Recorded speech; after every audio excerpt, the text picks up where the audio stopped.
अस्सलामु अलैकुम नाज़रीन व सामईन, आपका हमारे ATR उर्दू चैनल में खैर मकदम और इस्तकबाल है। आज हम आपके सामने हाजिर हुए हैं दर्जा नहुम की किताब दरख्शां लेकर। इसको हम पढ़ रहे हैं, सिलसिलेवार समझ रहे हैं। आज हमारा टॉपिक है क़िता, तो इसको हम समझेंगे, पढ़ेंगे। तो लिखा है, क़िता भी रुबाई की तरह 4 मिसरों की एक मुख्तसर नज़्म है। अब यहाँ पर कन्फ्यूज़न आपको क्रिएट किया जा सकता है कि आप हो सकता है कि रुबाई और क़िता में क्या फ़र्क है, ये सवाल कर बैठे। तो इस सवाल के करने से पहले ही यहाँ पर कुछ चीज़ें बता रहे हैं, उसको समझिए।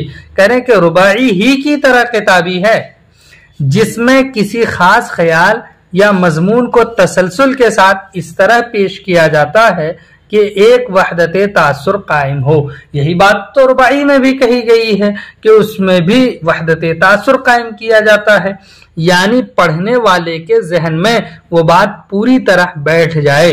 अब सवाल ये पैदा होता है कि फिर रुबाई और कसीदा में क्या फर्क है। रुबाई और कसीदा लिखा है यहाँ पर, लेकिन होना क्या चाहिए, क़िता। रुबाई और क़िता में क्या फ़र्क है। हम जानते हैं कि रुबाई का पहला, दूसरा और चौथा मिसरा हम काफिया होता है, जैसा कि पहले बता दिया है।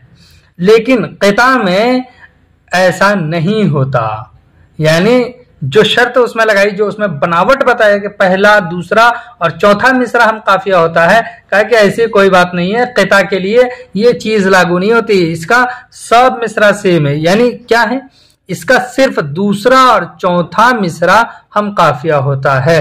रुबाई और क़िता का यहाँ पे फर्क आपके सामने वाज़ेह कर दिया।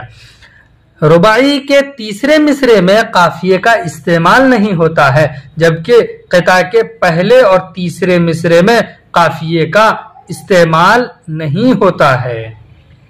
ठीक है, रुबाई के तीसरे मिसरे में काफिया का इस्तेमाल नहीं होता, लेकिन यहाँ पे क्या कहा, क़िता के पहले और तीसरे मिसरे में काफिये का इस्तेमाल नहीं होता है। ये दूसरा फर्क आपके सामने वाज़ेह किया। वैसे बाज़ शुअरा के यहाँ ऐसे क़तात भी मिल जाते हैं जिनके चारों मिसरे हम काफिया होते हैं, और बाज़ क़तात में बिल्कुल रुबाई जैसी सूरत दिखाई देती है। रुबाई के लिए चंद वज़न मखसूस हैं। यहाँ तीसरा फर्क बता रहा है कि रुबाई के लिए चंद वज़न मखसूस है, लेकिन क़िता के लिए, यहाँ कसीदा बार बार टाइप की गलती है, ये क़िता के लिए कोई वज़न मखसूस नहीं है। रुबाई में सिर्फ 4 ही मिसरे होते हैं, क़िता में 4 से ज़ायद मिसरे भी हो सकते हैं। याद रखिएगा, रुबाई में सिर्फ और सिर्फ 4 ही होंगे, यानी ये चौथा फर्क बता दिया। पहला फर्क आपको यहाँ क्या बताया कि ये यहाँ से देखिए, यहाँ एक है पहला फर्क, यहाँ रुबाई कहा और यहाँ क़िता के बारे में कहा। ठीक, यहाँ पर दूसरा फर्क है, यहाँ पर उसके बाद यहाँ क़िता के बारे में बताया।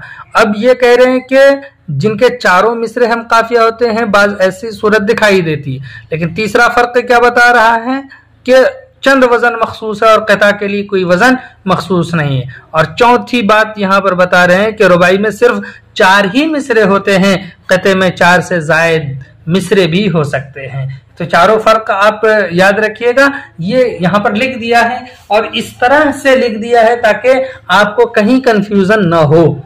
जहां तक क़िता गोई का ताल्लुक है, उर्दू शायरी के इब्तिदाई दौर से ही इसकी रिवायत मिल जाती है। उर्दू के तकरीबन सभी बड़े शायरों के यहाँ क़ितात मिल जाते हैं। हालिया दौर में क़िता गोई ने बाज़ाब्ता एक सिन्फ की हैसियत से अपनी इम्तियाजी शनाख्त कायम कर ली है, यानी हालिया दौर में ही क़िता गोई की ने एक सिन्फ के तौर पर अपना परिचय दिया, अपनी पहचान बनाई है।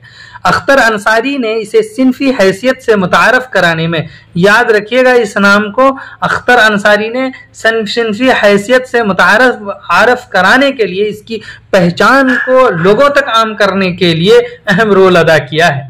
उनके क़ितात के मजमूए काफ़ी मशहूर हैं। अहमद नदीम कासमी का नाम भी उर्दू क़ितात की तारीख़ में एक अलग पहचान रखते हैं। अकबर इलाहाबादी के मिज़ाहिया क़ितात भी खासे मशहूर हैं। अकबर इलाहाबादी रुबाई में भी और क़िता में भी दोनों के लिए मशहूर हैं। तो चलिए फिर हम आपसे मिलते हैं, तब तक के लिए खुदा हाफिज़, अस्सलामु अलैकुम।